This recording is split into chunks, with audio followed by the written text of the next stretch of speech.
বদরের যুদ্ধে সামামা ইবনে ওয়াসাল এই লোকটাকে সাহাবায়ে কেরাম মসজিদ নববীর ভেতরে খুঁটি দিয়ে বেঁধে রেখেছিল।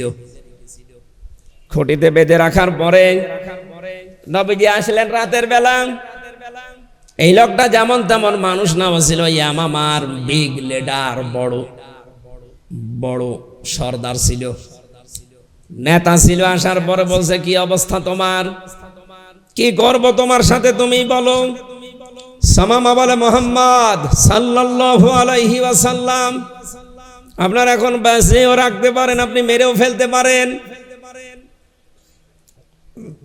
নবীজি তাকে খুব আদর করে বোঝালেন, সামামা এই জামানায় শেষ জামানা না, এরপরে কিন্তু আর একটা জগৎ আসতেছে। জবাব দেওয়ার আসল জায়গা কিন্তু সেইটা। ইসলামের সৌন্দর্যগুলো তুলে ধরলেন, চলে গেলেন। নিজে উঠের গোশত আর ছাগলের গোশত রান্না করলেন নিজের হাতে, সাহাবীকে দিয়ে বললেন, ও মামাকে খাওয়াও। সামামাকে খাওয়ানোর পরে দ্বিতীয় দিন নবীজি আবার তাকে ইসলামের সৌন্দর্যগুলো তুলে ধরলেন। বাড়িতে যাওয়ার পরে উট দহন করে গরম করা দুধ পাঠালেন। মানুষ জামাইয়ের সাথে এত সুন্দর আচরণ করে না, কথা বলে না কেন? যুদ্ধবন্দির সাথে আচরণ করার পরে তৃতীয় দিন নবীজি বললেন, যা আবার ছেড়ে দাও। সাহাবায়ে কেরাম বলে, হুজুর আপনি কি বলেন, লোকটাকে ছেড়ে দেব মানে এ তো ভয়ঙ্কর মানুষ। বলে, আমি যা জানি তোমরা তা জানো না, ছেড়ে দাও। ছেড়ে দেওয়ার পরে লোকটা যাচ্ছিল ইয়ামামায়।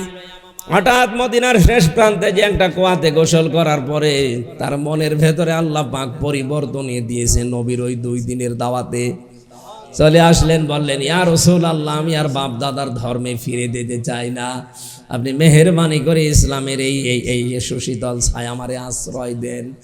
লা ইলাহা ইল্লাল্লাহ মুহাম্মাদুর রাসূলুল্লাহ। ডাক দিয়ে বলেন, হে রাসূল, আজকের এই দিন থেকে, এর আগে আমি যতদিন আপনার নাম শুনেছি এই মোহাম্মদ নামটা আমার কাছে সবচাইতে ঘৃণিত ছিল। আজকে আমার মনে হচ্ছে এই মোহাম্মদের চাইতে পৃথিবীতে আর প্রিয় নাম আমার কাছে নেই। এতদিন পর্যন্ত ইসলাম আমি সব ধর্মের চাইতে নিকৃষ্ট মনে করতাম, আজকে আমার কাছে মনে হচ্ছে তামাম দুনিয়ায় যত ধর্ম আছে 4500-এর উপরে, সব ধর্মের চাইতে আমার কাছে ইসলাম অন্যতম। দুনিয়ায় যত জায়গা আছে সব চাইতে নিকৃষ্ট জায়গা মনে করতাম এই মদিনাকে। আজকে আমার মনের ভেতরে এমন একটা পরিবর্তন আল্লাহ এনে দিয়েছেন, তামাম দুনিয়ার চাইতে এই মদিনার মহব্বত আমার অন্তরে সব চাইতে বেশি। তিনি ওখান থেকে ইয়ামামার যেহেতু বিগ লিডার ছিলেন, গম আসতো ইয়ামামা থেকে মক্কায়, উনি বন্ধ করে দিয়েছিলেন। আল্লাহর নবীর দাওয়াত যারা গ্রহণ করে না তারা না খেয়ে মারা যাক, আমি আর গম পাঠাতে দেব না। এই যে আমেরিকা বিভিন্ন স্যাংশন দেয় মাঝে মাঝে, কি অর্থনৈতিক যে স্যাংশন দিত, খাদ্যের স্যাংশন দিত, এগুলো নিয়েছে হযরতে ওমর সামামা ইবনে ওয়াসাল রাদিয়াল্লাহু তাআলা আনহুর থিওরি থেকে। শেষ পর্যন্ত বিশ্ব নবীর হস্তক্ষেপে এটা আবার চালু হয়, ওই মানুষগুলো আবার খাবার পেতে থাকে। আমি যেটা বোঝাতে চাই, আল্লাহর নবী মানুষের মেহমানদারি করিয়েছিলেন যুদ্ধবন্দির সাথে, যেটা 15.5 বছরে আপনি কারাবন্দির সাথে এরকম করতে পারেননি। তো স্যারে দেখতে ভালো লাগতো নামের কারণে, কই সেও তো কাজ ভালো করেনি। মানে তাকান, হাসিনা মানে সুন্দরী। হ্যাঁ, কোরআনে কারিমে আল্লাহ সূরা নিসা 5 নাম্বার পারা 8 নাম্বার পৃষ্ঠা 3 নাম্বার লাইনে নামটা দিয়েছেন, ওয়া হাসানা উলাইকা রাফিকা। ওনার দল যারা করতো তারা বলতো, কি বলেন হুজুর, আমাদের নেত্রীর নাম কোরআনে আছে। কোরআনে তো ফেরাউনের নামও আছে, ফেরাউনের নাম নেই? নামটা তো ভালোই ছিল, কিন্তু নামটা এখন তামাম দুনিয়ার 257টা রাষ্ট্রে যে মানুষগুলো জানে যে বাংলাদেশ বলে একটা দেশ আছে, দেশের দায়িত্বে একজন ছিল, তার নাম হাসিনা। এই নামটা আল্লাহ তামাম পৃথিবীর 750 কোটি মানুষের কাছে ঘৃণিত বানিয়ে দিয়েছে। আমার এই ছোট্ট জীবনে আমি যতগুলো দেশ ঘুরেছি, যেখানেই গেছি, যে ভাষার লোক বলেন, যে জাতির লোক বলেন, যে ধর্মই মানুষ, জিজ্ঞাসা যদি করে বাড়ি কোথায়, যদি বলি বাংলাদেশে, ওই একবারেই বলে যে ওই দেশে একটা হারামি আছে। অথচ আমি এখনো কিছু বলিনি, আন্দাজেই বলে। নামটা কিন্তু সুন্দর। এ পৃথিবীতে যাদের নাম সুন্দর ছিল, ইয়াজিদ নামটা খারাপ নাকি? কত সুন্দর একটা নাম, কিন্তু এই লোকটা জুলুম করার কারণে আল্লাহ পাক তার নামটা এত বেশি ঘৃণিত করে দিয়েছেন। একটা হিন্দুরে যদি বলেন ভাই ছেলে হয়েছে 5,000 টাকা দেব, নাম রাখেন ইয়াজিদ, এটা নাম হলো, ওটা গালি।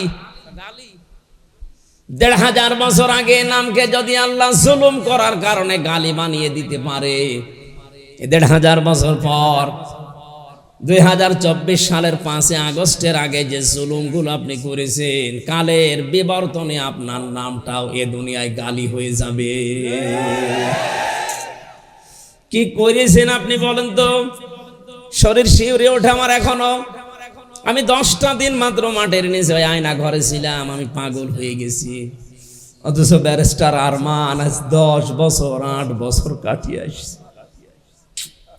আপনি কিন্তু জানতেন যে ইলিয়াস আলী কতদিন আগে মারা গেছে? অথচ তার মেয়েটার মাথায় হাত দিয়ে বলছেন তোমার বাবাকে আমি খুঁজে দেব। এত বড় চিটারি, বাটপারি, প্রতারণা, এত বড় মিথ্যা ধোঁকা আপনি দিতে পারলেন?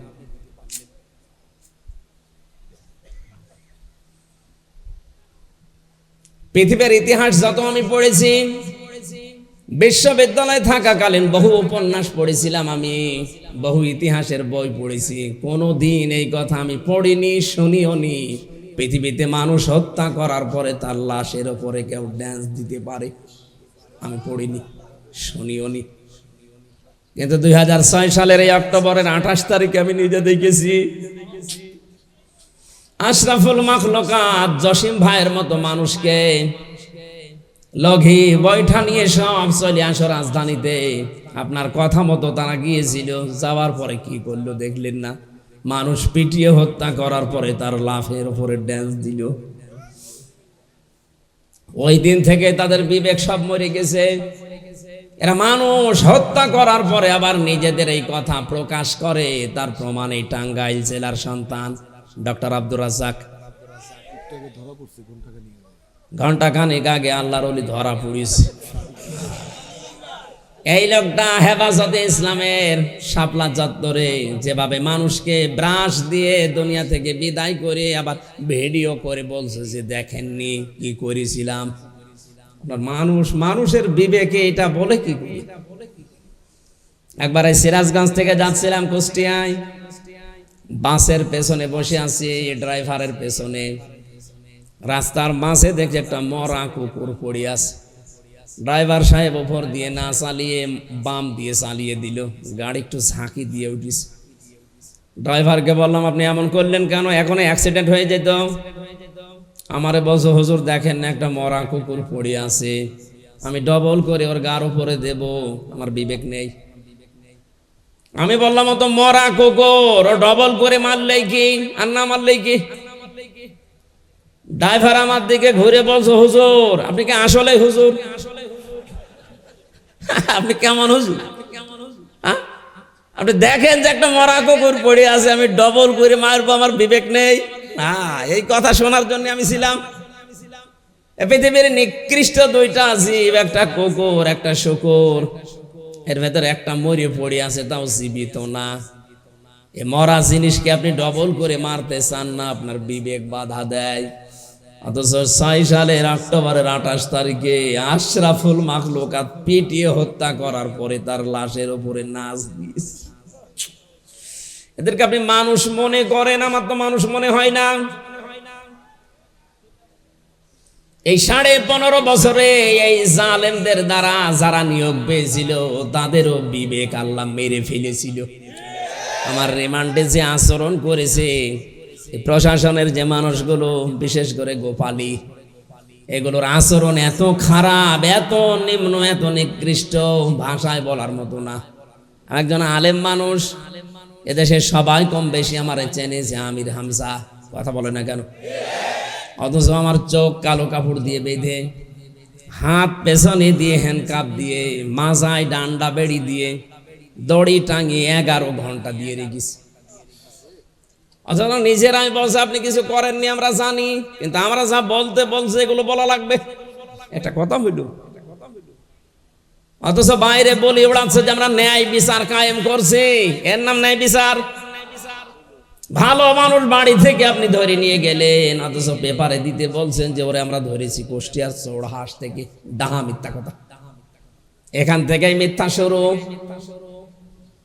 পরের দিন আমার বাবাকে বলেছে যদি 10 লাখ টাকা না দেন 50টা মামলা দেব।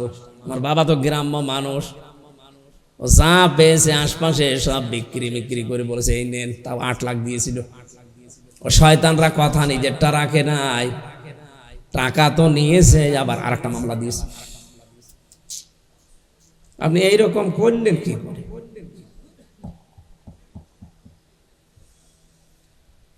এই যে স্বাভাবিক হচ্ছে না শরীরটা, এই কারণে। ভেতরে আমার অবস্থা এমন করেছিল, আর যা খাওয়াইয়েছে এই 3টা বছর ফাঁসির কন্ডেম সেলের ভেতরে রেখেছে।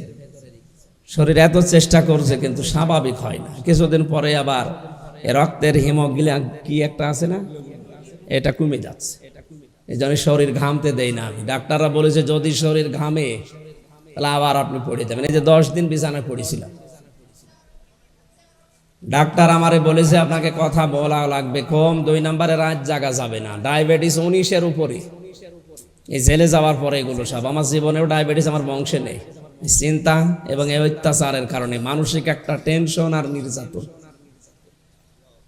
রাত 10টার পরে বারবার বলে যে ঘুমিয়ে পড়বেন, নয়তো কিন্তু আবার বেড়ে যাবে। আবার এই 10 দিন না, তখন আবার বছরের পর বছর পড়ে থাকা লাগবে। আমি এই জন্য হাতে পায়ে ধরে কমিটিকে বলছি প্রত্যেক জায়গায় যে ভাই আপনি যাই করেন, আমি তো এমনি যেতে চাচ্ছি না, জোর করে আপনারা নিয়ে আসছেন, আমার রাত 10টার ভেতরে মাহফিল শেষ করা লাগবে। কথাও দিল যে হ্যাঁ ঠিক আছে।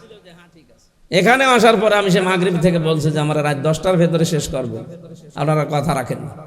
যে আবার যদি অসুস্থ হয়ে পড়ে যখন 10টা বাজে, ঝামেলা হবে না বলেন? প্রত্যেক দিন অনুষ্ঠানগুলো নিয়ে আছে বাংলাদেশের বিভিন্ন প্রান্তে প্রান্তে। আপনাদেরটাই নাকি আর তারা মানুষ না? লক্ষ লক্ষ টাকা খরচ করে যদি না যায় তাদেরও একটা ঝামেলা, আমারও তো ক্ষতি। আশা করছি এটা রেকর্ড হচ্ছে, কালকেই সারা দেশে যাবে। কমিটির যারা আছেন দায়িত্বে, বাংলাদেশের যে জেলায় আমার মাহফিল আছে, আপনাদের আমি পায়ে ধরছি। আমি নিজে কন্ট্রোলে নেই, আমি তো আবার স্বাভাবিক থাকবো নাকি? আগামী থেকে যারাই নেন আমার রাত 9টায় তুলে দেবেন, 10টা 10:30টায় মাহফিল আমি শেষ করে দেব। নয়তো আমারে নেবেন না, অন্য হুজুর নিয়ে আসেন, আমারে নিয়েন না ভাই, আমারে মেরে ফেলবেন। আপনি গরু দিয়ে চাষ করে খাবেন, গরু যদি মরে যায় আমার তো কিছু বেঁচে থাকা লাগবে। আশা করছে কথাটা রাখবে। আমি পেশা বাদুর চামচিকার কথা বলেছিলাম এই কারণে যে এদের নাম শুনলেই বোঝা যাচ্ছে যে না এই চেহারা ভালো হবে না। এই জন্য রাতের বেলা বের হয়, অন্ধকার যখন ছেয়ে যায় মানুষের শুধু ক্ষতি করে বেড়ায়। এই পৃথিবীতে যে মানুষগুলো শিরিক, বেদাত, কুফর এবং জুলুমের অন্ধকারের পথগুলো বেছে নিয়েছে, এই মানুষগুলো স্বাভাবিক না। দিনের আলো, কোরআনের আলো, ইসলামের আলো এদের সহ্য হয় না। এই মানুষগুলো তখন জুলুমের অন্ধকারের পথ বেছে নেয়। বেছে নিয়ে ঠিক থাকে, হাজারো মানুষকে বিনা কারণে ধরে, গুম করে আর আয়না ঘরে রাখে। আয়না ঘর নাম শুনেছেন, মনে করছেন যে চারিদিকে আয়না দেওয়া, একটা জীবিত মানুষ মাটির নিচে। 2-4 বছর 2-4 দিন 5 দিন পরে যদি ছেড়ে দেয় তো বাঁচা যায়। 8 বছর 10 বছর, আমি তো 14 বছরের মানুষও দেখেছি। ঢাকার একজন বিএনপি নেতার নাম আমার এখন মনে নেই, উনি অনেক দিন ওখানে আছে, এখন মনে হয় তাকে মেরে ফেলিস, এখন আর সে নেই। আপনি যেই লোকটা 8 বছর 10 বছর পরে এই কবর থেকে বের হয়ে আসছে, সেই লোকটা জানে না যে এখন কোন সাল, এটা যে 2024 সাল সে জানে না। এটাতে কোন মাস তার খেয়াল নেই, সে জানা নেই। কি বার এটা সে জানে না, কয়টা বাজেও কিচ্ছু জানে না, কারণ এতদিন ও ওইভাবেই কাটিয়েছে। কখন নামাজের সময় হয়, কখন চলে যায় ও নিজেও জানে না। আর যারা দায়িত্বে থাকে ও শয়তানরা বলেও না। নামাজের সময় যদি কেউ নামাজ পড়তে যায়, আমি দেখেছি এত জোরে মিউজিক দেয়, গান দেয়, আপনার সূরা কিরাত সব ভুল হয়ে যাবে। খাবার দাবার যে অবস্থা, সকালে পোষা সুলা দেয়, দুপুর বেলা খাবার দেয়, তাও মনে হয় কেউ মাখিয়ে দিয়েছে, খেলে খান, না খেলে রোজা থাকে। এ কঠিন অবস্থা আমার আল্লাহ সহ্য করেননি, এমন ধরা ধরেছে বাপ বলার সময়ও পাইনি। এই জন্য যে মানুষগুলো কোরআনের কথা শোনার পরে যে দেখে না, সারা জীবন আমার জীবনে জুলুম, শিরিক, বেদাত আর কুফরি দিয়ে ভরপুর ছিল, অন্ধকারের পথ। কোরআন আসলে ওই জায়গাটা আলো হয়ে যাবে, ওই মানুষগুলো তখন রাগ করবে। আপনাকে যারা নিয়ে এসেছিল ওদের ভেতরেও যদি এই গুণগুলো থাকে, তারাও আপনার প্রতি রেগে যাবে। এই জন্য আপনি কারো দিকে তাকাবেন না। আমি যেভাবে আপনাকে প্রচার করার জন্য বলেছি কোরআনে কারিম, আপনি ওইভাবে প্রচার করবেন। এ নির্দেশ কার? আমরা এই নির্দেশটা সামনে রেখে আল্লাহর দিকে তাকিয়ে তেলাওয়াতকৃত আয়াতটা আমি তাফসীর আকারে কথা বলবো। আপনারা লিখেই দিয়েছেন তাফসীরুল কোরআন মাহফিল। আল্লাহ আমাকে যেন বলার মতো তৌফিক দান করেন, বলেন আমিন। জবান ছেড়ে কোরআনের সোনালী আয়াত একবার পড়ে নিন। আউযু বিল্লাহি মিনাশ শাইতানির রাজিম। বিসমিল্লাহির রহমানির রহিম।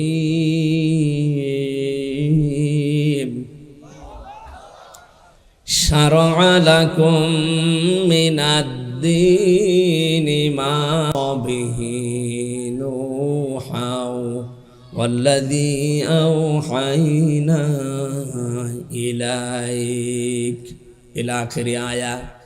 সূরা শুরা। কোন সূরা? বলেন বলেন। সূরা শুরা 53টা আয়াত আছে। আমি 13 নাম্বার আয়াতটা পড়েছি। এর শাব্দিক অর্থ যত তাফসীর আছে পৃথিবীতে, প্রত্যেকটি মুফাসসির শুরা শব্দের শাব্দিক অর্থ দিয়েছে পরামর্শ। এই যে যারা পরামর্শের ভিত্তিতে কাজ করেন না, নিজে যা মনে চায় তাই করেন, সে রাষ্ট্র টেকে না। এই দেশে 1628টা চেয়ার ছিল, একটা চেয়ারের শুধু হাত খোলা ছিল, বাকি 1627টা চেয়ার সব হাত বাঁধা ছিল। কারো পরামর্শের তোয়াক্কা করতো না, মনে যা চায় তাই করতো। এই কথা বলে না কেন? আপনি বাস্তবে এইটাই দেখেছি আমরা। কত মানুষ বুঝ দিয়েছিল না, কারো বুঝ নেবে না, ওনার মনে যা আছে উনি তাই করবে। আল্লাহ পাক বলেন, ওয়ামরুহুম শুরা বাইনাহুম ওয়া মিম্মা রাযাকনাহুম ইউনফিকুন। হে নবী, আপনার উম্মতদের ভেতরে যারা দাবি করে যে আপনার উম্মত তারা, তাদের ভেতরে এই গুণটা থাকবে, তারা যখন যা করবে পরামর্শের ভিত্তিতে করবে। অথচ এটা 15.5 বছর আমরা দেখতে পাইনি। একক সিদ্ধান্তে দেশ চলেছে, শুধু নির্দেশ আসতো ওই দেশ থেকে, তাই একা চালানোর কারণে আল্লাহর রহমত বরকত আল্লাহ সব তুলে নিয়েছে। আমরা পরামর্শের ভিত্তিতে কাজ করতে চাই, আর এই পরামর্শ যেখানে হয় তার নাম সংসদ। ওর নাম কি? সংসদ। এজন্য শুরা শব্দের দ্বিতীয় অর্থ হচ্ছে সংসদ। এখানে যেতে হলে নির্বাচিত হয়ে যাওয়া লাগে নাকি? কোরআনে কারীম জানিয়েছে, হুয়া জাতাবাকুম ওয়া মা জাআলা আলাইকুম ফিদ-দীনি মিন হারাজ ইলা আখিরি আয়া। সূরা হজের 78 নম্বর আয়াতের মাঝের অংশে আছে, আল্লাহ পাক বলেন, আমি তোমাদেরকে নির্বাচিত করেছি। এখানে শব্দের দিকে খেয়াল করেন, হুয়া জাতাবাকুম, তিনি তোমাদেরকে নির্বাচিত করেন। ও টাঙ্গাইলবাসী, মানুষ নির্বাচিত হয় কিসের মাধ্যমে?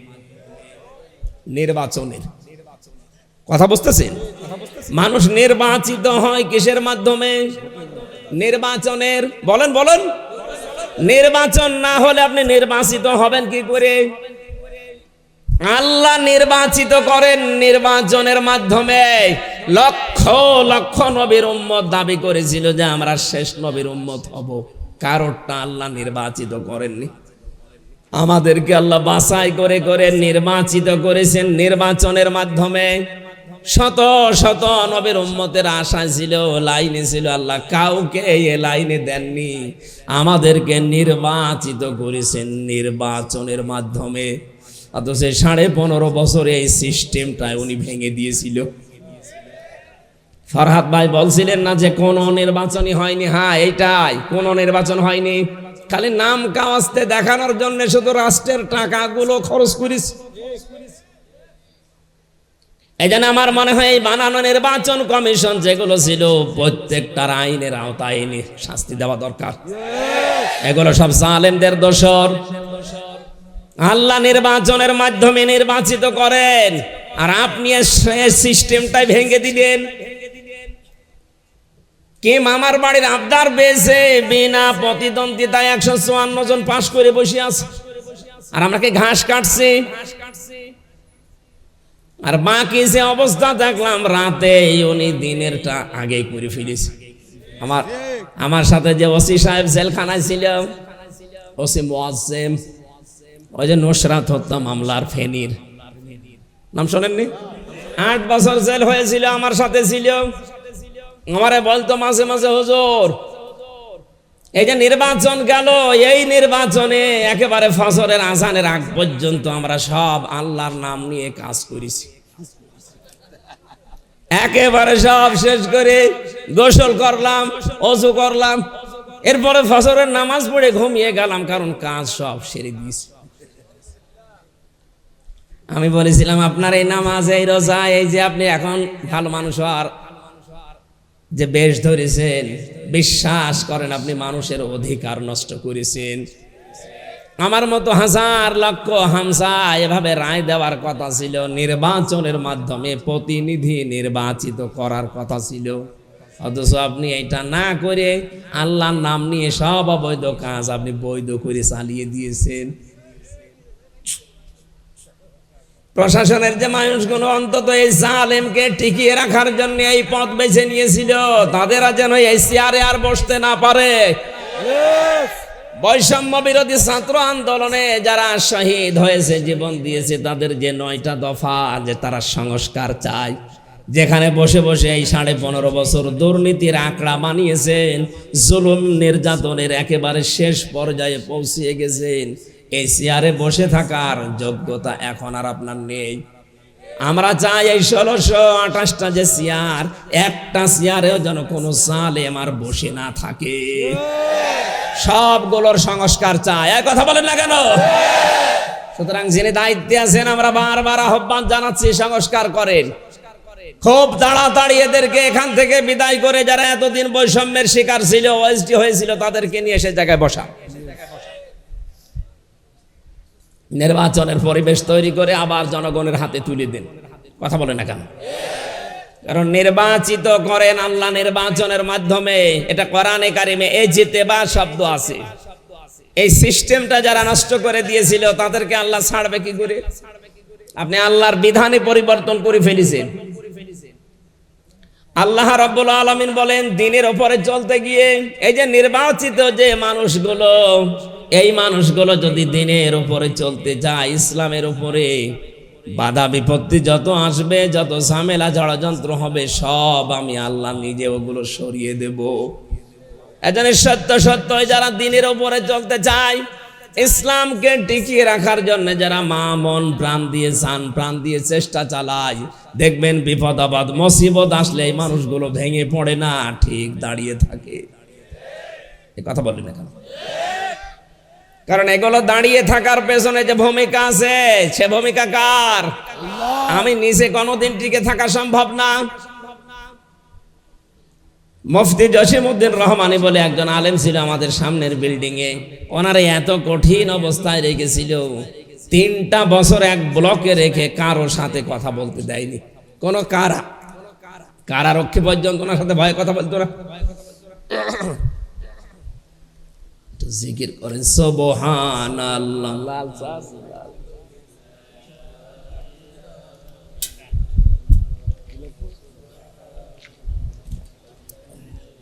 না থাকলে থাক।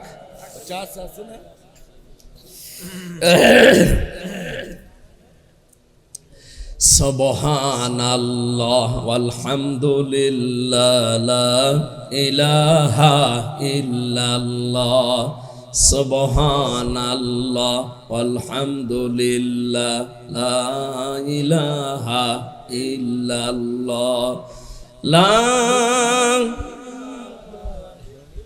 আরে ভাই এত দেরি হয় কেন? একটু খানি দেন হালকা, কি করেন?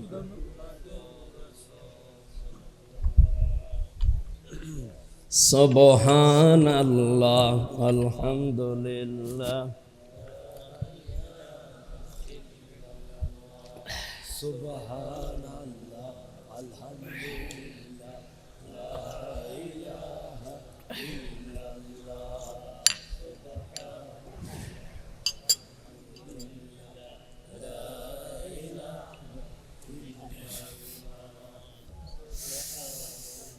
লা ইলাহা ইল্লাল্লাহ মুহাম্মাদুর রাসূলুল্লাহ।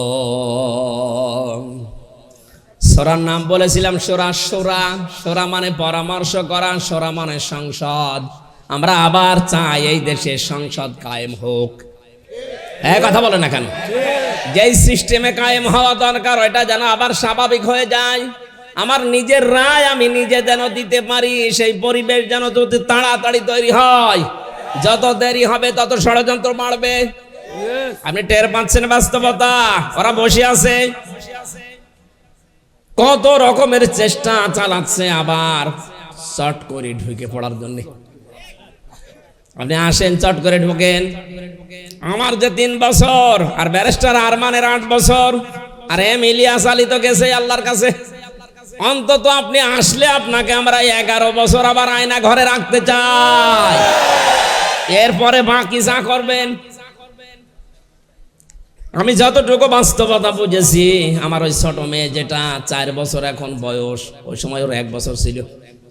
ওর যে ঘৃণা, যে রাগ, এই নামটা শুনলে ও এমনি রেগে যায়। ওকে কাজে যেন বুঝিয়েছে তো তোমার বাবাকে এভাবে বিনা কারণে 3টা বছর আটক করেছে, যে এই নাম শুনলে ওর রাগ হয়ে যায়। আমার এই ছোট মেয়েটার যদি অবস্থা হয় বলেন তো ম্যাডামের কি অবস্থা হবে? সারা দেশের 18 কোটি মানুষও যদি তোমাকে মাফ করে দেয়, ব্যারিস্টার আরমানের বউ জীবনও মাফ করবে না। 8টা বছর তার স্বামী ছাড়াও জানে না স্বামী বেঁচে আছে কিনা। আরে ভাই, আপনি যদি বলতেন যে মেরে ফেলেছি, তাহলে তো তার বউটা অন্য জায়গায় বিয়ে করতে পারতো। কথা বলে না কেন? এমন অবস্থায় রাখলেন যে অন্য জায়গায় সংসার করবে না। যদি দেখেন যে 1 বছর পরে ফিরিয়েছে, তখন তার সন্তানগুলো কি হবে? কি অবস্থা তাদের পরিবারে গেছে। এরপরও মানুষ জালেমে সাফাই গায়। আমার তো মনে হয় যে মানুষগুলো বিবেক কুকুরে পোশাক করেছে। আজকে থেকে সিদ্ধান্ত নেব, সূরার আলোচনা শুনছি, পরিবার থেকে শুরু করে রাষ্ট্রের একেবারে সর্বোচ্চ চূড়া পর্যন্ত যেখানে যে কাজ আমরা করব, এখন থেকে পরামর্শের ভিত্তিতে করব। এটা ইবাদত। আপনি পরিবারে যদি স্ত্রীর সাথে বসে কোনো বিষয়ে পরামর্শ করে সিদ্ধান্ত আপনি নেন, কিন্তু পরামর্শ করেন পুরাটা সওয়াব, একেবারে লিখিত সওয়াব হবে। অথচ এটাকে মনে হয় এই স্ত্রী লোকের সাথে আর কি করব। ওর অনেক মর্যাদা পরিবারে, যা করবেন ওর সাথে পরামর্শ করে সিদ্ধান্ত আপনি নেবেন, কিন্তু পরামর্শের কারণে একটা সুন্নাত আদায় হবে। জোরে বলেন সুবহানাল্লাহ। বিশ্বনবীর চাইতে কি আপনি বড় দামি মানুষ হয়ে গেছেন? তিনি যদি তার স্ত্রী খাদিজাতুল কুবরার সাথে পরামর্শ করে কাজ করতে পারে, আপনি কোথাকার কে? এই সমস্ত কাজগুলো করেছিলেন, এই জন্যই তার স্ত্রী মাঝে মাঝেই বলতেন, স্বামী ভয় পাবেন না, কারণ আপনার সাথে এই 15 বছরের সংসার জীবনে আমি 5টা জিনিস আপনার ভেতরে পেয়েছি। এখানে যারা স্বামী আছেন কারা হাত তোলেন তো দেখি, আন্দাজে হাত তুলেন না। স্বামীদের এখন 5টা কর্তব্য জীবনের সাথে মিলাবেন। যদি দেখেন হ্যাঁ আপনার ভেতরে 5টা আছে, তাহলে আপনি বুঝবেন আপনি ভালো স্বামী, আপনি নবীর উম্মতের আদর্শের উপরে আছেন। এক নম্বরে হযরতে খাদিজাতুল কুবরা বিশ্ব নবীকে বলেছিলেন, হে আমার স্বামী, কাল্লা আল্লাহি মা ইখজিকাল্লাহু আবাদান। হে স্বামী, আপনি ওহী পাওয়ার পরে এসে বলছেন আমি ভয় পেয়েছি, আমার জীবনের উপরে আশঙ্কা হচ্ছে, না জানি আমার কোনো ক্ষতি হয়ে যায় কিনা, আমারে ঢেকে দেন। না, কোনো ভয় নেই। আল্লাহর কসম, আপনাকে আল্লাহ অপদস্থ অপমান বেইজ্জতি করবে না, কোনো কিছু দিয়ে আপনাকে আল্লাহ ভয় দেখাবে না, কারণ আপনি এই দুনিয়ায় 5টা কাজ করেন। ও বাংলার স্বামীরা দেখেন তো, আপনি মিলান। হযরতে খাদিজা তার স্বামীকে 1 নম্বরে বলেছে, স্বামী আমার, আপনার ভয় নেই কারণ ইন্নাকা লা তাসিলুর রিহমা, আপনি রক্তের সম্পর্কগুলো দুনিয়ায় ঠিক রাখেন। আজ বাংলাদেশে আজ হাজারো নবীর উম্মত দাবিদার, রক্তের সম্পর্ক ঠিক নেই এমন মুসলমান নেই। নিজের আপন ভাইয়ের সাথে সম্পর্ক ভালো না, নিজের বোনের সাথে সম্পর্ক নেই, অথচ এই দুইটার সাথে সম্পর্ক কিসের? রক্তের। বলেন বলেন। এই যে রেহেম শব্দটা হাদিসের ভাষা, রেহেম মানে যেখানে মায়ের বাচ্চা থাকে, বাচ্চা দানি। আল্লাহ রাব্বুল আলামিন যখন সৃষ্টি জগৎ শেষ করলেন, তখন এই রেহেম আল্লাহর কোমর চেপে ধরেছিল। ডাক দিয়ে বলে, মাবুদ, আমার ব্যাপারে তো তুমি কিছু বললে না, আমার ব্যাপারে কিছু বলো। রাব্বুল আলামিন বলেন, রেহেম, তোমার ব্যাপারে আমার ফতোয়া হচ্ছে, দুনিয়ার ময়দানে যারা তোমার সাথে সম্পর্কটা ঠিক রাখবে, আমি তাদের সাথে সম্পর্ক রাখবো, আর যারা তোমার সাথে সম্পর্ক রাখবে না, আমার সাথেও তাদের কোনো সম্পর্ক নেই। টাঙ্গাইলবাসী আপনি নামাজ পড়তে পারেন, রোজা রাখতে পারেন, হজ করতে পারেন, যাকাত দিতে পারেন, কিন্তু রক্তের সম্পর্ক যাদের সাথে, এগুলো যদি দুনিয়ার কোনো স্বার্থের কারণে নষ্ট করেন, আপনার সাথে সম্পর্ক কাট করে দেবে কে? এটা দেশে আছে না নেই? আপন বোন গরিব মানুষ বলে কোনোদিন ওর বাড়িতে যায় না, অথচ ধর্ম বোন পাতিয়েছে, সে ঢাকায় প্রতি মাসে 3 বার যায়। আপনার ওই ধর্ম বোন যদি মাসে 3 বার যাওয়ার অধিকার রাখে, আপন বোন তো মাসে 10 বার যাওয়ার অধিকার রাখে। এই কথা বলে না কেন? এ সম্পর্ক আমাদের ভেতরে এখন ঠিক নেই, এই জন্যই তো আমাদের এত ভয়। বিভিন্ন ভয় আল্লাহ আমাদের ঢুকিয়ে দিয়েছেন। তাল গাছের ভেতরে যদি চামচিকা নড়ে উঠে, তারপরও ভয় পায়, কারণ মানুষ যখন রক্তের সম্পর্কগুলো নষ্ট করে ফেলে, তখন বিভিন্ন ভয় আল্লাহ ঢুকিয়ে দেয়। আমাদের সাথে যাদের রক্তের সম্পর্ক, এই সম্পর্কগুলো আজ ঠিক নেই। আজ তাকান তাদের ভেতরে কত রকমের ভয় আল্লাহ ঢুকিয়েছেন। 2 নম্বরে নবীজির স্ত্রী বলেছিলেন, স্বামী আমার, ভয় পাবেন না, তাহমিলুল কাল্লা, আপনি মানুষের বোঝা বহন করেন। টাঙ্গাইলবাসী হাদিস থেকে কি পেলেন? আপনি মানুষের দুঃখের বোঝা, কষ্টের বোঝা, ঋণের বোঝা, কত রকমের বোঝা দুনিয়ায় আছে, এই বোঝাগুলো আপনি বহন করেন। এটা নবীর আদর্শ। অথচ আজ নবীর উম্মত দাবি করা মানুষকে দেখতে পেলাম হাজার হাজার বোঝা এই দেশের মানুষের উপর আর চাপিয়ে দিয়ে উনি পালিয়ে গেল।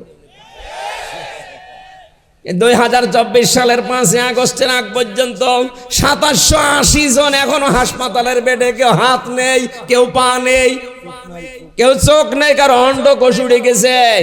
এই মানুষগুলো এখন পরিবারের জন্য, সমাজের জন্য, দেশের জন্য বোঝা না। এই কথা বলে না কেন? এ বোঝা আপনি বানিয়ে দিলেন, চলে তো গেলেন। যদি আগে যেতেন, এই মানুষগুলো এখন সমাজের জন্য, তার মা বাবার জন্য বোঝা হতো না। সব চাইতে বড় মারাত্মক বোঝা বানিয়েছেন এই শহীদদেরকে। একটা পরিবারে এই ছেলেটাই কামাই করার মতো ছিল, অথচ তাকে আপনি দুনিয়া থেকে বিদায় করে দিলেন। এরকম 1টা 2টা না, 1727 জন মানুষের তালিকা আমরা পেয়েছি। এই যে বিশাল বোঝা বানিয়ে দিয়ে গেলেন এই দেশের জন্য, এ রক্তের বোঝা আপনি শোধ দেবেন কি করে? তার মায়ের কান্না আপনি দেখেছেন। আমি কয়েকদিন আগে আবু সাইদের বাড়ি গিয়েছিলাম, তার বাবার যে আকুতি। এই গত বর্ষদিন গিয়েছিলাম রাজশাহীর আবু ইয়ামিনের বাড়িতে, আবু রায়হানের বাড়িতে। এই মানুষগুলোর বাবা মা আর এর বোনদের ভাইদের যে কান্না, আমি ওই রকম করতাম। এই যে বোঝা দিয়ে গেলেন আপনি, কান্নার বোঝা, দুঃখের বোঝা দিয়ে চলে গেলেন। হাজার হাজার কোটি কোটি টাকা মারিং কাটিং করে নিজের নামে, বোনের নামে, ভাইয়ের নামে, মেয়ের নামে, ছেলের নামে, দলের নামে, এগুলো করে এই দেশে এত বোঝা বানিয়েছেন। এখন একটা বাচ্চা জন্ম নিলে সে 1 লাখ টাকা ঋণ। কথা বলেন না কেন? আপনি হজ করে কি করবেন? পট্টি মাথায় দিয়ে কি করবেন? হাতে তসবিহ নিয়ে কি করবেন? আবার বলে সকালবেলা উঠে আমি জায়নামাজ খুঁজি। কই ছেলেরা তো যে জায়নামাজ পায়নি। হ্যাঁ, বলছেন ফজরের নামাজ পড়ে কোরআন শরীফ পড়ে। কই কোরআন তো পাওয়া গেল না, যেটা পাওয়া গেছে ওটার নাম বলা যায় না। লাল পানি পাওয়া গেছে। এই দরবেশ রিমান্ডে খালি ডিম ওরে নাকি শুনলাম ডিম দেখিয়েছে, দেয়নি। ডিম দেখেই বলছে প্রতি 2 দিন সপ্তাহে এখানে আমাদের আড্ডা বসতো, লাল পানির আড্ডা। আপনি জায়নামাজ যদি খুঁজবেন, কোরআন শরীফ পড়বেন ফজরের পরে, এ পানির বোতল কিসের? না, আপনার কথার সাথে কাছের মিল নেই। বাচ্চারা ছেলে মেয়েরা যে যা পেয়েছে ওটা তো দেখানোর মতো কায়দা নেই। কথা বলেন ঠিক কিনা? কি হলো এত টাকা পয়সায় যে দরবেশের কি হয়েছে বলেন তো? বাংলাদেশের শ্রেষ্ঠ ধনীর তালিকায় তার নাম ছিল, অথচ এখন শুয়ে আছে আমার মতোই 3 বছর যেভাবে ছিলাম, বিনা এই তোষক নেই সেখানে, এই যে ফ্লোরের উপরে থাকা লাগে। যত মামলা তার বিরুদ্ধে এই দেশের মানুষ দিয়েছে, যদি প্রতিটি মামলার রায় দেওয়া হয় তো ওর মনে হয় আরেকবার জন্ম নিয়ে জেল খাটা লাগবে। এই যে শাহজাহান জল্লাদ যে মরে গেল, প্রথম দিন যাওয়ার পরে শয়তানের সাথে আমার দেখা, একেবারে সেই রকম করে বলছে, হুজুর আমার নাম শাহজাহান জল্লাদ। শাহজাহান জল্লাদ মানে ওই সময় শুনলাম 50-58টার উপরে নাকি লোকটা ফাঁসি দিয়েছে। চেহারাও এরকম ভয়ঙ্কর ছিল, দাড়ি তো নেই, মোষ এরকম পাকানো। বললাম কয় বছর জেল হয়েছে আপনার? 130 বছর। 130 বছর, তারপর আবার মুখ দিয়ে বলছেন 30 বছর জেল খেটে বের হয়েছে। পাশের জেলে একজনের নাম শুনলাম মুকিম গাজী, ও 158 বছর ওর জেল। ও বাঁচবে কয় বছর? তো মনে হয় পুরা জেল খেটে যদি বের হওয়া লাগে আর একবার জন্ম নেওয়া লাগবে।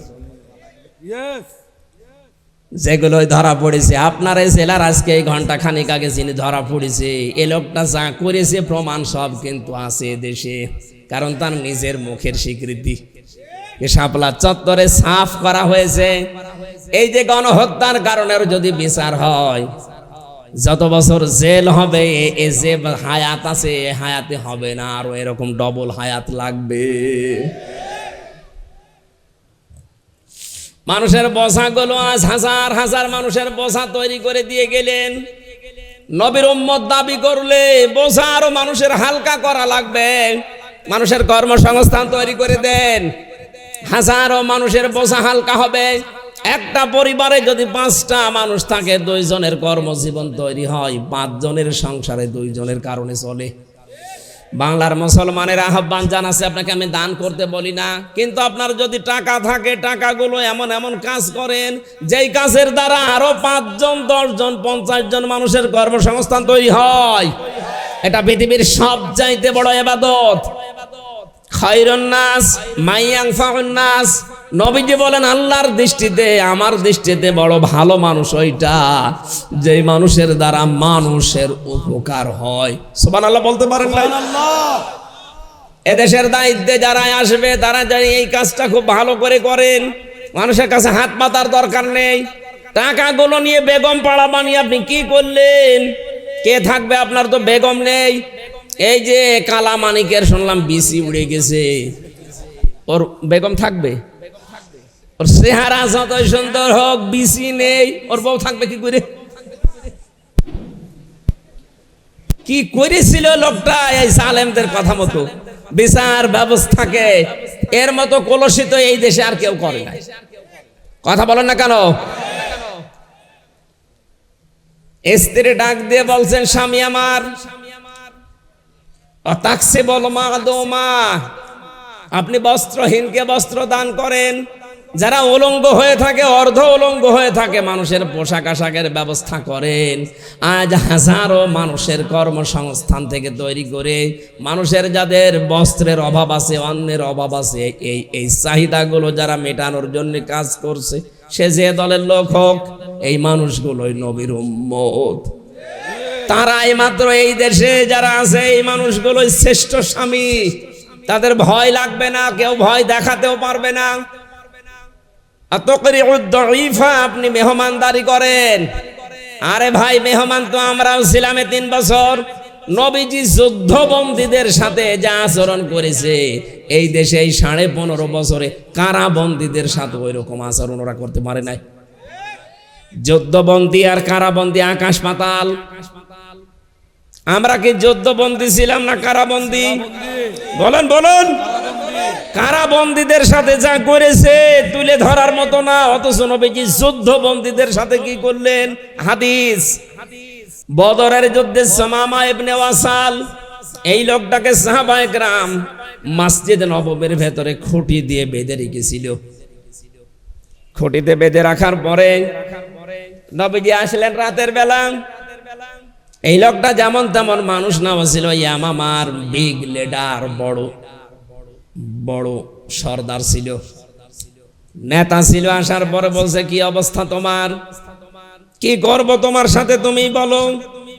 সামামা বলে, মুহাম্মদ সাল্লাল্লাহু আলাইহি ওয়াসাল্লাম আপনার এখন বেঁচেও রাখতে পারেন, আপনি মেরেও ফেলতে পারেন। নবীজি তাকে খুব আদর করে বোঝালেন, সামামা, এই জামানায় শেষ জামানা না, এরপরে কিন্তু আর একটা জগৎ আসতেছে। জবাব দেওয়ার আসল জায়গা কিন্তু সেইটা। ইসলামের সৌন্দর্যগুলো তুলে ধরলেন, চলে গেলেন। নিজে উঠের গোশত আর ছাগলের গোশত রান্না করলেন নিজের হাতে, সাহাবীকে দিয়ে বললেন, ও মামাকে খাওয়াও। সামামাকে খাওয়ানোর পরে দ্বিতীয় দিন নবীজি আবার তাকে ইসলামের সৌন্দর্যগুলো তুলে ধরলেন। বাড়িতে যাওয়ার পরে উট দহন করে গরম করা দুধ পাঠালেন। মানুষ জামাইয়ের সাথে এত সুন্দর আচরণ করে না, কথা বলে না কেন? আর আমাকে 3টা বছর আপনি ফাঁসির কন্ডেম ছেলে যোগাযোগ বিচ্ছিন্ন করে রেখে দিয়েছে। আরে ভাই, আমি তো আর মার্ডার মামলার আসামি না, আমার মূল্য চুরি মামলা। মূল্য চুরিও না, কারণ সন্দেহ করে নিয়ে গেছে আমার। এই সিরাজগঞ্জের একটা ছেলে নাকি একটা তরবারি নিয়ে সংসদের পাশে ঘোরাঘুরি করছিল। পুলিশ তারে ধরেছে, কি করিস? বলে, সংসদ ভেঙে ফেলবো। তরবারি দিয়ে সংসদ ভাঙা যায়? বলে, না, আমি আমির হামজার ওয়াজ শুনে উদ্বুদ্ধ হয়েছি, এই আমার দোষ। জজ পর্যন্ত হাসতো যে আমি বিচার করব কি দিয়ে, এর ভেতরে কোনো মাল নেই, একটা বিচার করার কিছু তো থাকা লাগবে, কি দিয়ে বিচার করবে? বিচারপতি নিজেই মাঝে মাঝে সরকারি যে উকিল ছিল তারা জিজ্ঞাসা করত, আমি তো নিজেও আমির হামজার ওয়াজ শুনি, কই আমি তো উদ্বুদ্ধ হলাম না। ওই ছেলেটা পাগল, ওর মাথা খারাপ, এই জন্য উদ্বুদ্ধ হয়েছে, এ দোষ হুজুরের না। এরকম হাজারো মানুষের কথা শুনে যদি কেউ উদ্বুদ্ধ হয়ে অন্যায় করে, তাহলে তার বিচার করা যায়। তো এমন কি কথা বলেছে একটু শোনান তো দেখি, উদ্বুদ্ধ আমি হই কিনা। বলছে, না, কোনো প্রমাণ নেই। আর আমার জানা মতে আমি এমন কোনো কথা বলি না যে উদ্বুদ্ধ হয়ে একটা মানুষ মেরে ফেলা লাগবে। অথচ যার কথায় উদ্বুদ্ধ হয়ে মানুষ পিটিয়ে হত্যা করেছে, তার কোনো বিচার আজ পর্যন্ত হয়নি। হয়েছে? আজ পর্যন্ত হয়েছে? আমরা এই বিচার আবার করতে চাই। এই কথা বলেন না কেন? 28 অক্টোবর 2006 সালে যত মানুষ হত্যা হয়েছে, প্রতিটি হত্যার বিচার আমরা চাই এই দেশে। মাস্টার মাইন্ড যিনি, যার আদেশে এটা হয়েছে, তার বিচার আগে করা লাগবে।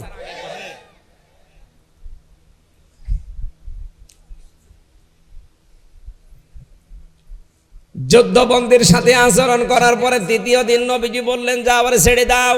সাহাবায়ে কেরাম বলে, হুজুর আপনি কি বলেন, লোকটাকে ছেড়ে দেব মানে? এ তো ভয়ঙ্কর মানুষ। বলে, আমি যা জানি তোমরা তা জানো না, ছেড়ে দাও। ছেড়ে দেওয়ার পরে লোকটা যাচ্ছিল ইয়ামামায়।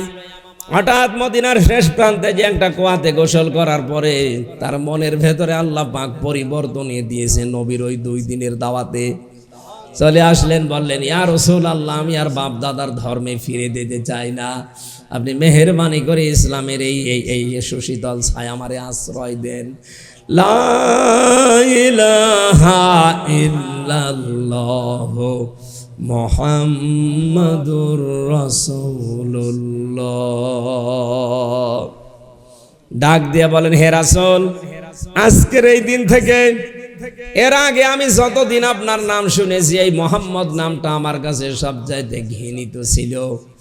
আজকে আমার মনে হচ্ছে এই মোহাম্মদের চাইতে পৃথিবীতে আর প্রিয় নাম আমার কাছে নেই। এতদিন পর্যন্ত ইসলাম আমি সব ধর্মের চাইতে নিকৃষ্ট মনে করতাম, আজকে আমার কাছে মনে হচ্ছে তামাম দুনিয়ায় যত ধর্ম আছে ৪৫০০০-এর উপরে, সব ধর্মের চাইতে আমার কাছে ইসলাম অন্যতম।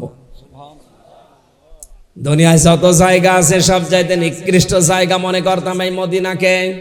আজকে আমার মনের ভেতরে এমন একটা পরিবর্তন আল্লাহ এনে দিয়েছেন, তামাম দুনিয়ার চাইতে এই মদিনার মহব্বত আমার অন্তরে সব চাইতে বেশি। তিনি ওখান থেকে ইয়ামামার যেহেতু বিগ লিডার ছিলেন, গম আসতো ইয়ামামা থেকে মক্কায়, উনি বন্ধ করে দিয়েছিলেন। আল্লাহর নবীর দাওয়াত যারা গ্রহণ করে না তারা না খেয়ে মারা যাক, আমি আর গম পাঠাতে দেব না।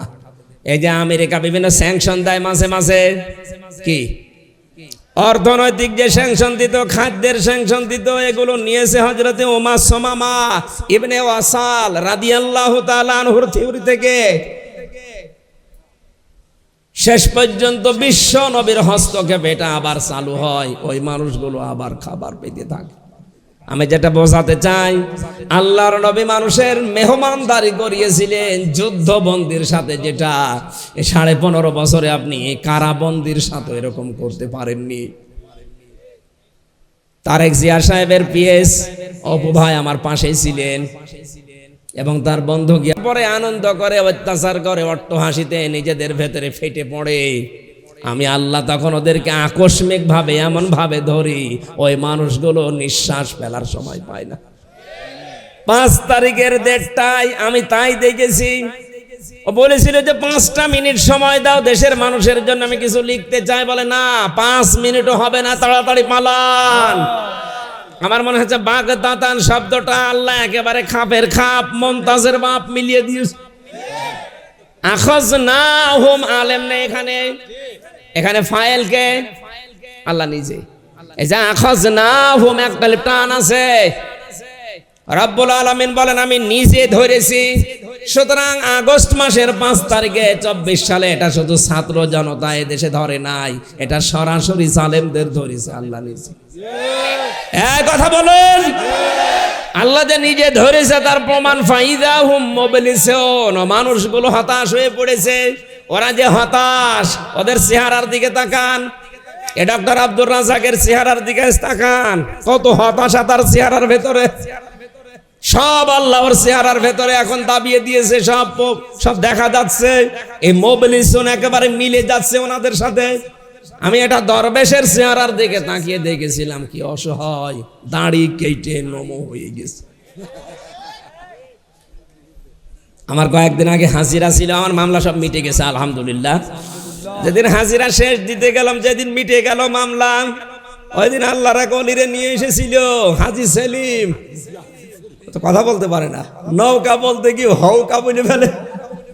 কি কান্না এজলাসে দাঁড়িয়ে, মনে হচ্ছে ওর মতো অসহায়, ওর মতো নিরাশ মানুষ এই দুনিয়ায় আর নেই। অথচ আগস্টের 5 তারিখের আগে ওর দাপট দেখে কে? শরীর চলে না, অথচ মেয়ে লোক নিয়ে নাচতো। আমি বানিয়ে বললাম, সবগুলো একেবারে ডকুমেন্ট আছে। শরীর চলতো না, অথচ পাঞ্জাবি গায়ে দিয়ে টুপি মাথায় দিয়ে মেয়ে লোক নিয়ে নাচানাচি করছে।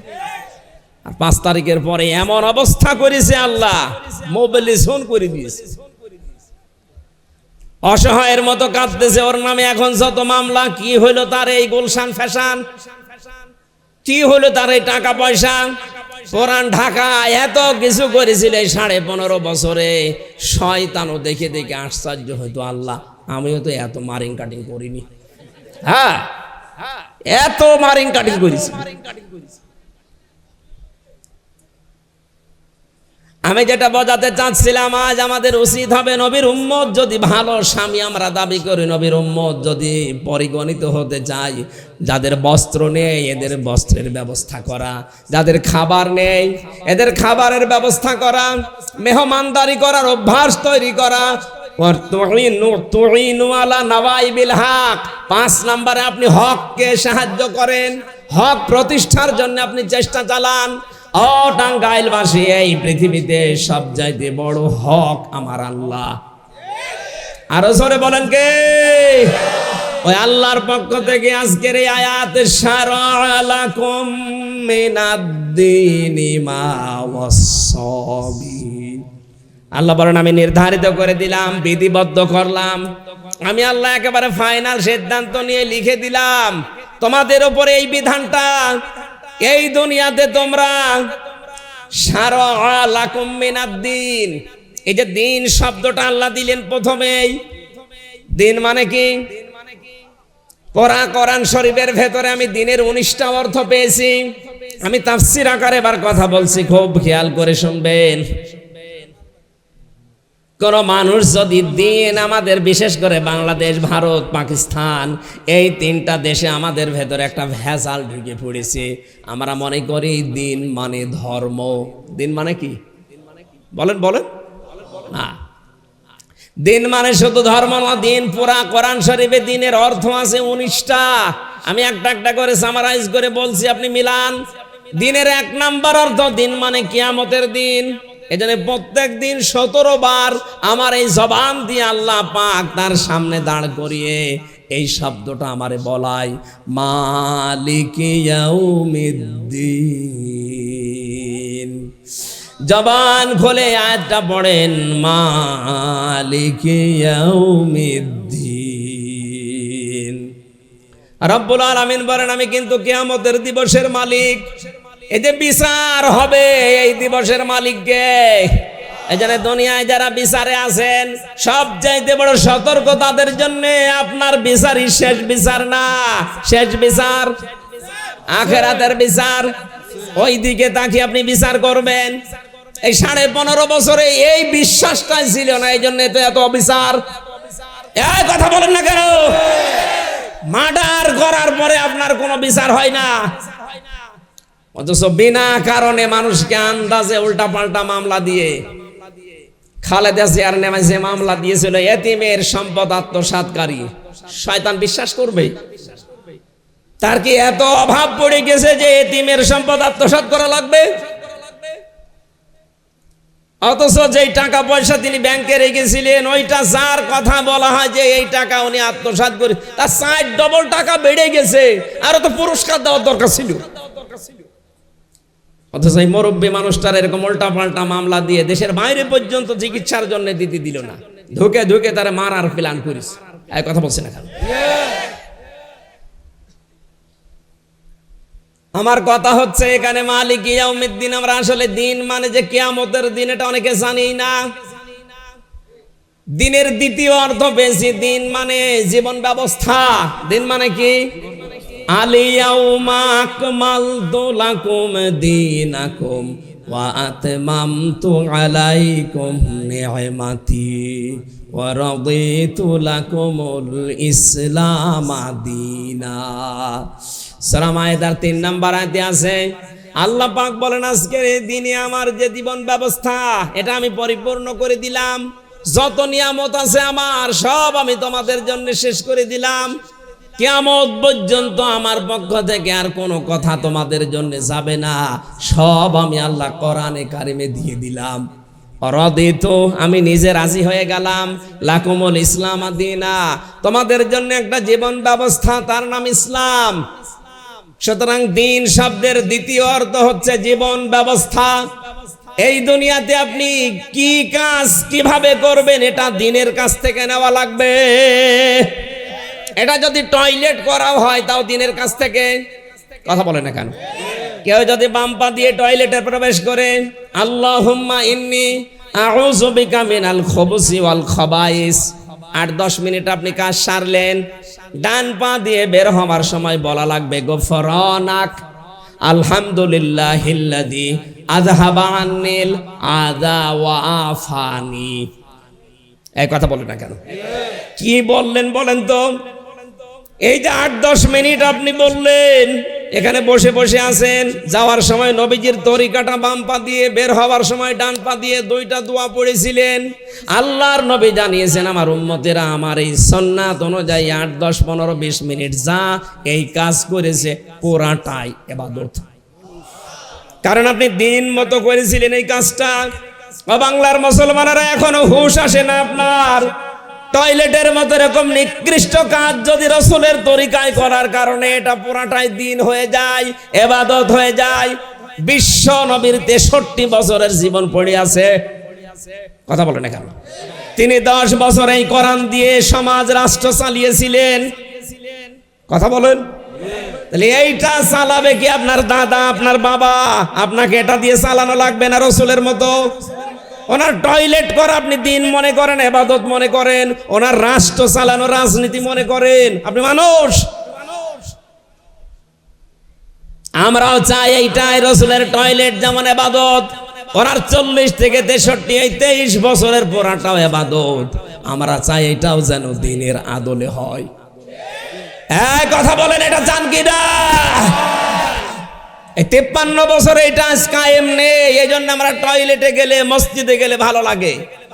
কিন্তু পৃথিবীর জমিন চালাতে হবে একেবারে ইউনিয়ন থেকে শুরু করে সংসদ পর্যন্ত আল্লাহর এই বিধান মতো রাসূলের ওই তরিকায়। এইটাও দিন। এটাও কি এই দিন? আমরা আজ বুঝি না। এ বোঝাতে গেলেও কিছু মানুষ বুঝতে চায়, কারণ সারা জীবন তো আমাদের সামনে ওইভাবে আলোচনা হয়েছে। বাবা বাজার থেকে একটা মাছ নিয়ে আসবে, কিন্তু দোকানদার বলছে দেখেন এটা কিন্তু 4 কেজি ওজন। এই বোয়াল মাছ আপনি যদি নিতে চান তাহলে কেটে কেটে নিতে পারেন 1 কেজি। পিস পিস করে দিয়েছে।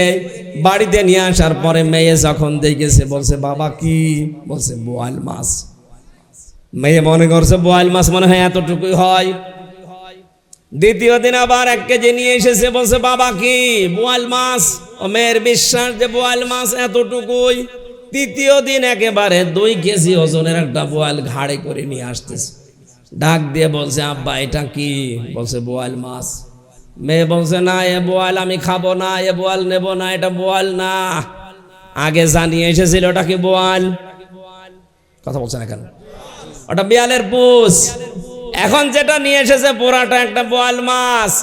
এতদিন পর্যন্ত আংশিক ইসলামের কথাবার্তা আমরা শুনেছি, পূর্ণাঙ্গ দিনের কথা শুনলেই মানুষ মনে করে এটা আমি খাবো না, নেব না। কারণ আমাদের অভ্যাস হয়ে গেছে 53 বছর বোয়াল মাছ মনে হয় এতটুকু। বোয়াল কি এতটুকু হয়? বলেন। বোয়াল মাছ যে 10 কেজি ওজনের আছে আমাদের জানাই নেই। দিনের ভেতরে আপনি টয়লেট করা আছে, মসজিদে যাওয়া আছে, এইটা বিশ্বাস করেন। দিনের ভেতরে যে চোরের হাত কাটা আছে এইটা আপনি মানেন না। এটা যদি কায়েম করতে পারতেন তাহলে এই দরবেশের হাত থাকতো। 36,000 কোটি টাকা চুরি করেছে। ওর হাত 2টা না, আরো যা আছে ওর সব কাটা পড়ে যেত। কথা বলেন। কারণ হাত কাটার পরে আমরা জানি অপরাধ যদি কেউ করে ডান হাত, এরপরে বাম হাত, এরপরে ডান পা, এরপরে বাম পা, বিপরীত দিক থেকে। ও যা করেছে 4 হাত পার পরে আরো যা আছে শরীরে, ও ঠ্যাং যা আছে সব কাটা পড়ে যেত। এই জন্য ওরা চায় না যে কোরআনের এই যে দিন মানে যে জীবন ব্যবস্থা, এটা যেন মানুষ না জানে। এটা আমরাও জানাতে পারি নাই, মানুষও জানে না, আর জানতেও দিতে চায় না। এইভাবে দিনের ব্যাখ্যা বললে ওরা বলে হুজুর রাজনীতি, এই জন্য অনুমতি দেয় না। আরে শয়তান, এইটাই আসল দিন, এইটাই আসল জীবন ব্যবস্থা। দিনের 3 নম্বর অর্থ, দিন মানে ধর্ম, যেটা আমরা মনে করছি। হ্যাঁ এটাও আছে সূরা আলে ইমরান 3 নম্বর পারা 13 নম্বর না 11 নম্বর পৃষ্ঠা 4 নম্বর লাইনের 19 নম্বর আয়াতে আছে প্রথম অংশে, ইন্নাদ-দীনা ইনদাল্লাহিল ইসলাম। আল্লাহ পাক বলেন অবশ্যই আমি আল্লাহর কাছে মনোনীত ধর্ম ইসলাম। মনোনীত ধর্ম কি? দিনের 4 নম্বর অর্থ পেয়েছি আমি রাষ্ট্রীয় আইন। কি বললাম? বলেন বলেন। সূরা ইউসুফের ৭৬ নম্বর আয়াতের মাঝের অংশে এটা পাবেন। মা কানা লিয়াখুযা আখাহু ফি দীনিল মালিকি ইল্লা আইয়াশা আল্লাহ। দ্বিতীয় নম্বরে সূরা মুমিনের ২৬ নম্বর আয়াতে আছে ওয়াকালা ফিরআউনু যারুনি আকতুল মূসা ওয়ালিয়াদউ রাব্বা ইন্নী আখাফু আইয়ুবাদদিলা দীনাকুম আও আইযহিরা ফিল আরদিল ফাসাদ। হযরত মুসার দাওয়াতের পরে ফেরাউন বলেছিল আমারে তোরা ছেড়ে দে, আমি মুসাকে হত্যা করব, সে তার রবকে ডাকুক। আমি আশঙ্কা করছি সে আমার দিনকে পাল্টিয়ে দেবে। এখানে দিন মানে রাষ্ট্রীয় বিধান, রাষ্ট্রের নিয়ম নীতি মুসা পাল্টাতে চায়, তাহলে দিন মানে শুধু ধর্ম না, দিন মানে কিয়ামত না, দিন মানে জীবন ব্যবস্থা না, দিন মানে রাষ্ট্রীয় আইন। আল্লাহ বলেন এইটা প্রতিষ্ঠা করার জন্য আমি লিখে দিয়েছি। শুধু আপনাকে না, নূহ আলাইহিস সালামকে, মুসা আলাইহিস সালামকে, ইব্রাহিম আলাইহিস সালামকে, ঈসা আলাইহিস সালামকে, এত বড় বড় ৪ জন নবীর পরে আল্লাহ বলেন আল্লাযী আওহাইনা ইলাইকা, আপনার প্রতি আমার একই নির্দেশ, আনাকিমুদ্দিন, আমার এই দিন জমিনে কায়েম করেন, ওয়ালা তাতাফাররাকু ফি, এ বিষয়ে কোনো ফতোয়াবাজি করবেন না, কোন মত পার্থক্য এ ব্যাপারে নেই। আপনার রাজনৈতিক আদর্শ আলাদা থাকতে পারে, আপনি আলাদা পীরের মুরিদ হতে পারেন, আপনি জীবন চিল্লায় যেতে পারেন, কিন্তু আপনার টার্গেট থাকা লাগবে এই জমিনে আল্লাহর এই দিন কি করে কায়েম করা যায়। কারণ এটা কায়েম হলেই পূর্ণাঙ্গ ভাবে ইসলাম মানা যাবে। যতদিন কায়েম হবে না এদেশে ইসলাম মানা সম্ভব নয়, যতই চেষ্টা করেন। কাবরা আলাল মুশরিকিনা মা তাদউহুম ইলাইহি, এই একত্ববাদের এই দ্বীনের ডাক দেওয়ার পরে আল্লাহ বলেন সব চাইতে বেশি খারাপ লাগবে মুশরিকদের কাছে। সুতরাং আমার এই দাওয়াত শোনার পরে মুসলমানদের আনন্দ লাগবে, আর খারাপ লাগবে কাদের? আপনি কি মুশরিক? আল্লাহু ইয়াজতাবি ইলাইহি মাইয়াশা, আল্লাহ পাক যাকে নির্বাচিত করেন তাকে এই দিন প্রতিষ্ঠার কাজের জন্য কবুল করেন। ওয়াহদি ইলাইহি মাইয়ুনিব, এবং তিনি তার দিকে যে অভিমুখী হয়, তার দিকে যে ফিরে যাওয়ার চেষ্টা চালায়, মহান আল্লাহ পাক ওই মানুষটাকে তার দ্বীনের দিকে এগিয়ে দেন। আল্লাহ আমাদেরকে যেন তার দ্বীনের খাদেম, দ্বীন কায়েমের জন্য যেটা করা দরকার, শুধুমাত্র এই দেশে সৎ হলে হবে না, যোগ্যতা সম্পন্ন হওয়া লাগবে আমাদের। আমরা সারা জীবনে এইটা শোনেন, সারা জীবন আমরা শুনেছি ইন্নাল্লাযীনা আমানু ওয়া আমিলুস সলিহাত, যারা ঈমান আনে আর আমলে সালেহ করে, কানাত লাহুম জান্নাতুল ফিরদাউসি নুজুলা, তাদের জন্য আল্লাহ জান্নাতুল ফিরদাউস রেখে দিয়েছেন, মেহমানদারি করাবেন। কিন্তু আয়াতের বাস্তবতা কি? ঈমান আনার পর সালেহ শব্দের শাব্দিক অর্থ কিন্তু শুধু সৎ না, শুধু নেক আমল না, সালেহ মানে যোগ্য। সালেহ মানে কি? সুতরাং সত্য হওয়াই লাগবে এবং যোগ্যতা সম্পন্ন হওয়া লাগবে। আজ আমাদের ওই যোগ্যতা ওই পর্যন্ত পৌঁছাতে পারছে না, এই জন্য রাষ্ট্রীয় যে দিন, জীবন বিধান, এটা আল্লাহ আমাদের হাতে তুলে দিচ্ছে না। এই জন্য আমাদের সৎ হওয়া লাগবে, পাশাপাশি যোগ্য হওয়া লাগবে। কথা বুঝতেছেন? তাহলে আপনার মেহমানদারির জন্য আল্লাহ জান্নাতুল ফেরদাউস বানিয়ে রাখবে। আবু হুরায়রা থেকে বর্ণিত হাদিস, যে ব্যক্তি মরে গেল কিন্তু তার মনের ভেতরে এই কামনা ছিল না যে আল্লাহর জমিনে আল্লাহর দিন কায়েম হোক, নবীজি বলেন লোকটা মরবে মুনাফিক হয়ে। আল্লাহ আমাদেরকে যেন বাঁচিয়ে দেন, বলেন আমিন। আমার গলা ব্যথা করছে, আমরা শেষ করে দিলাম, 11টা বাজে। আল্লাহুম্মা আমিন।